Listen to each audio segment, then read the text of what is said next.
So if you could give our viewers just a 30-second definition, what is fundamism? And I'm sure it's probably evolved since you started, but what does that actually mean to you? So fundamism is defined as the fundamentals of a fun and optimistic lifestyle. So imagine if we were all as deliberate, focusing on what's working and what's good and what makes you smile, as we consistently express, or the thoughts that we spend time in, of what's not working and the challenges that we face in life. I mean, think about organizations for perspective, for an example. And I know this resonates with you because we've had a previous discussion about it. Mm-hmm. You know, in sales organizations, we set all of these goals, right? These benchmarks for success, and then we reach them or we exceed them.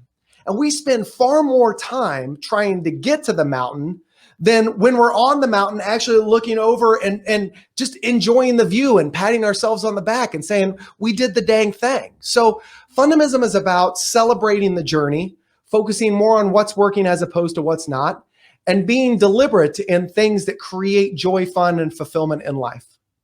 You know, it's funny that you say that. I remember early in my sales career when I had a really traditional kind of sales role. The thing that really struck me after doing it for a few years is that after you had a great month and you hit your number and it was really exciting, all that kind of thing, the next month you started at zero. I mean, the next day you started at zero. And it's like you immediately got back into that kind of deficit. I've got to really charge forward to make progress and such. And the amount of effort it took to hit the number was enormous. And then, there was this very short little celebration. And I always felt that was one of the things that just ground salespeople, down, is just the constant, hey, that's great, but what are you going to do this next month or this next quarter or this next year or whatever? And that's the thing that always fascinated me about sports teams, is that you have a season where you prepare for the season. You get in shape and you learn your plays and you got your new team members and all this kind of thing. Then you get into the regular season and you're really grinding out, trying to make wins. But after every win, you get into this locker room and you celebrate a little bit. And then you make it to the playoffs, hopefully, and you win that first round. It's a huge celebration. Second round, even bigger second celebration. And God willing, you make it to the national championship, whatever that is, the World Series or the Super Bowl or you name it. And if you win that, then the celebration is extreme. And I think that whole idea of just elongating and making a bigger deal out of celebration is such a big part of what better organization seems to do to bring in more of that kind of fun factor into their meetings and in general into their culture. I'm curious what your take on that is. Well, so, sports is the great uniter. I think that we could find parallels in just about anything from a sports perspective to how we run organizations.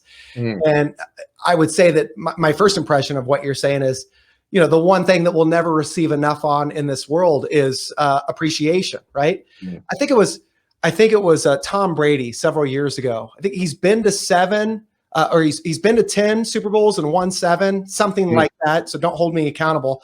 But he was asked in some form of interview if he felt appreciation for all that he had done for the Patriots organization back then when he was with them. And he paused, like a very deliberate, long pause, to the point where it created almost an awkward moment. And people were wondering, like, is he happy?